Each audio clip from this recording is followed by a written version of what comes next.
Hi, I'm Reginald, and this is another episode of Getting to Know Your Home.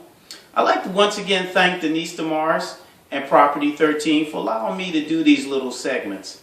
Today we're going to talk about getting to understand the three major utilities that you have in your home, which is the water service coming in, the gas, and the electric. And one of the things we want to do is to identify each one of these, where to shut them off, for either emergency or for a service technician. Alright, come on with me. We're going down the basement, and wherever your utility may be, in our home the utility is in the basement. So just follow me.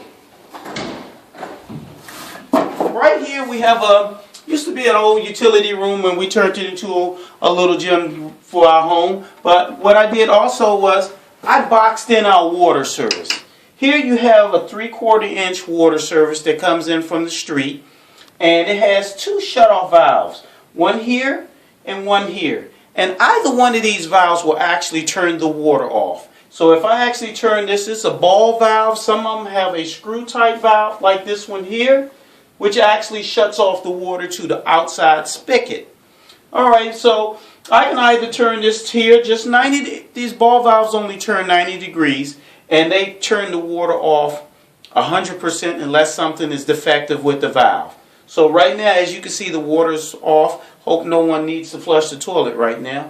But we're going to turn it right back on. And one thing I want to show you also about the water valve, like with this one here, this one controls the outside spigot for a faucet for a hose out there. And what you want to do, being this the cold season, is to make sure you winterize that outside valve by shutting the inside valve off and opening the outside seal cock or spigot. And what this will do is we won't allow for water to be inside of the system and possibly freeze up and crack the pipe or bust the line itself.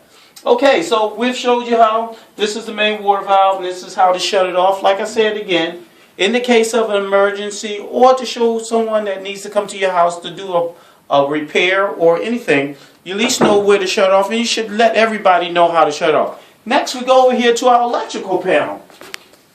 Make sure that things are free from in front of the electrical panel and that you can get to it, because one thing with this electrical panel that we have in this home is we have a 200 amp electrical service, and it's serviced by breakers that feed all of the electrical appliances.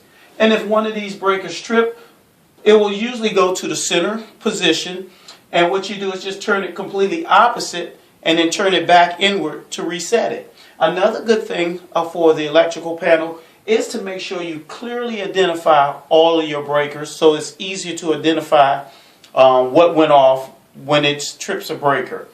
Another thing about your main panel is the main electrical breaker. This here is to shut off all the power to the house, and it keeps any incoming electric from coming to any of your breakers that services the appliances and outlets. And the only time you actually want to turn this breaker off is in an extreme emergency where you need to cut all the power off to the house. And what you do is just take the main breaker and flip it to the opposite side. But once again, I don't recommend this to anybody living in a home. Usually you want to make sure, and like I said, only an extreme emergency. But usually if you're having some work done and someone needs to know, a service technician needs to know where your panel is, he may turn the main breaker off if he's doing anything that requires him to do so. So once again, this is our electrical panel. Our electrical meter is on the opposite side of the wall house here on the outside, and that's something for Pepco or BG&E or your electrical utility personnel to service.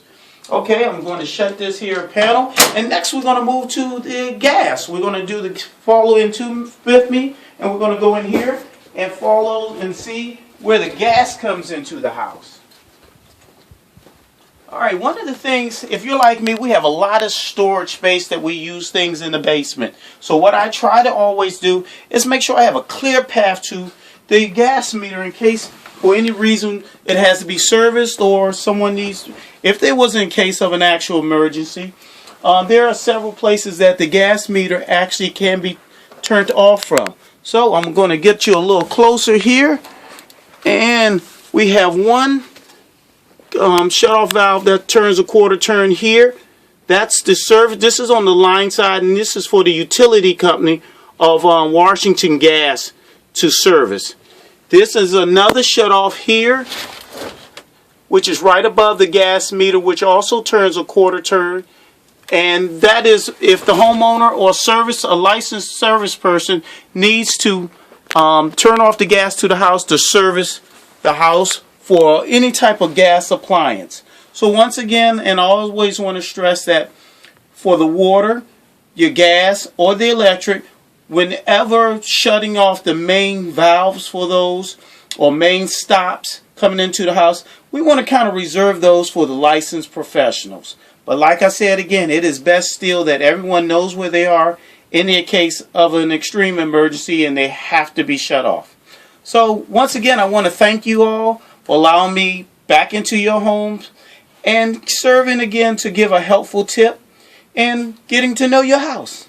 I'm Reginald, and thank you once again.